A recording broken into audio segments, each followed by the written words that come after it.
All right, Rachel. So thanks so much again for doing this. My first question that I have for you is tell the audience a little bit about yourself and how you started in the community. Hi, yeah, thanks for having me. I'm Rachel Meinel. I'm a speech therapist through the Durham Public Schools. I actually got my start wanting to be a teacher and kind of fell in love with watching language development and learning how that happens. And so I became a speech therapist, and a friend asked me to be on the committee for our state association, and that kind of led into me asking, taking role of the president and kind of working on advocacy from there. Mm-hmm. So yeah, so my next question is tell me a little bit about your role as a speech therapist, because oftentimes speech therapists they work with different populations. So what sorts of things do you in your current role? Yes, so I am currently in a school. I work with preschool for fifth through fifth graders. And a lot of students on my caseload are also autistic.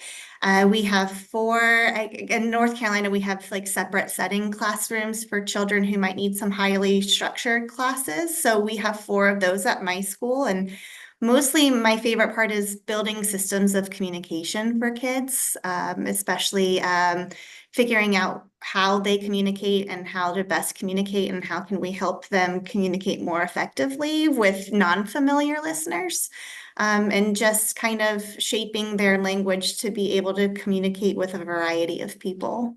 Hmm. So how do you do that as a speech therapist? What sorts of methods or approaches do you use to really make that happen? So we use augmentative alternative communication devices.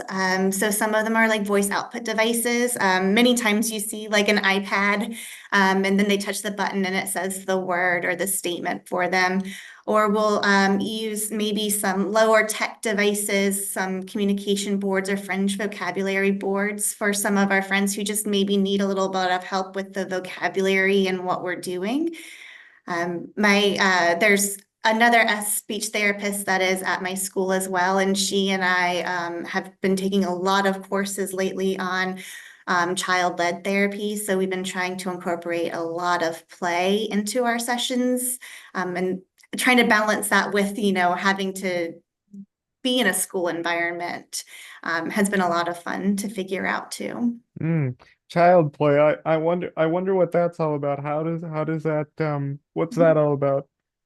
So we have a lot of different toys that for like movement, some fine motor toys, some gross motor toys, and just see what the student may be gravitating towards and just trying to build the language for the activity. Children learn language best when they're interested, and so play is the best way for children to learn language skills. Hmm. So my next question is, how do you make sure that the children, particularly with speech impediments and other disabilities, how can you make sure that those students find whatever tools they need that best works for them? Because there might be some things that you try that might not work. So what would you say about that? One of the things that's been most helpful is having a team, an assistive technology team who has access to a lot of different voice output device types.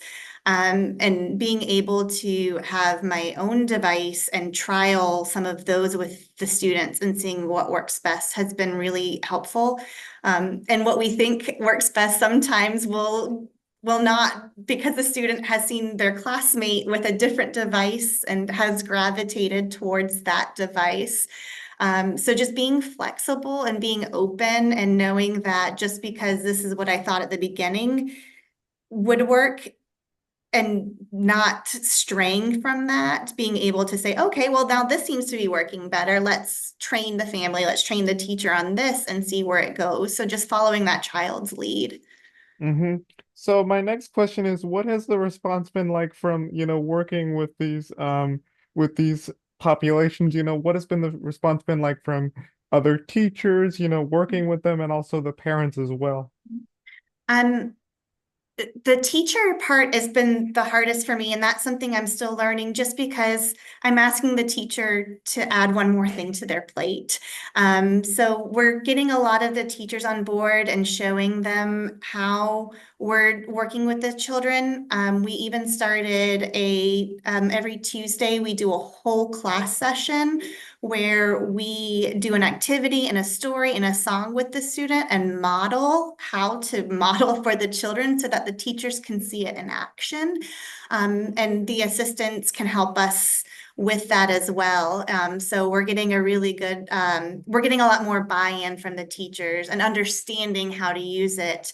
And one of the disadvantages in the school setting is not having a lot of interactions with the parents, but the ones that I do, it's kind of showing them the device. This is how I model, giving some examples. If we're targeting a specific word, showing some different ways that they could target that word in the home.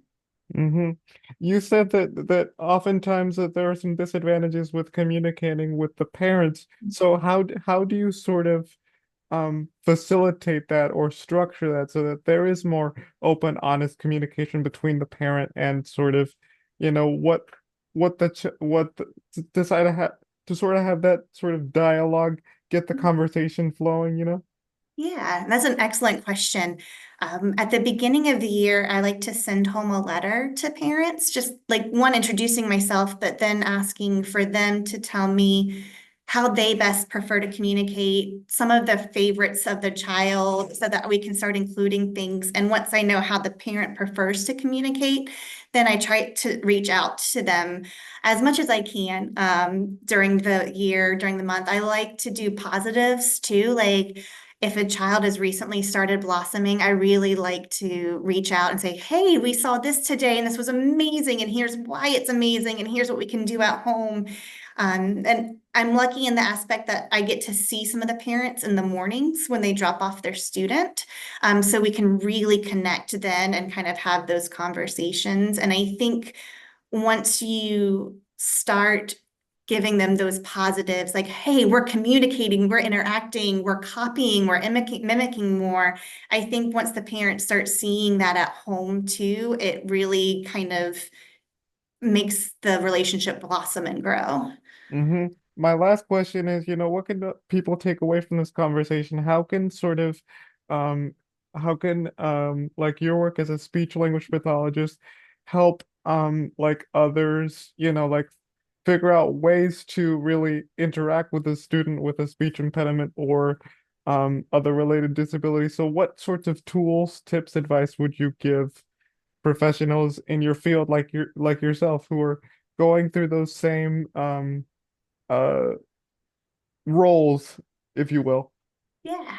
My first tip would be to never be afraid of like learning, growing. We're all going to make mistakes. And I think that realizing I've made mistakes, but I can grow from it, I can learn from it. I can even apologize to my students for it, I think has opened a lot for me.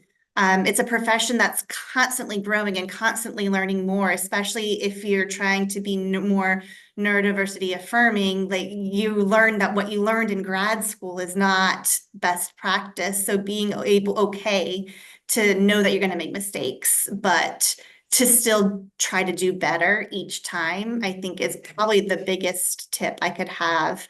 And not being afraid to reach out to parents. I know sometimes you get a little nervous about making those connections and trying to forge a relationship in a manner that's beneficial to the student, coming at it as a collaborator with those parents, I think is an amazing thing to do as opposed to, hey, you should do it this way, this way, this way, because they're the experts on their student. And just not being afraid to be silly or to look silly. That's when the kids enjoy it the most, and you'll find that's when you enjoy it the most too. All right. That's some good advice. Yeah. All right.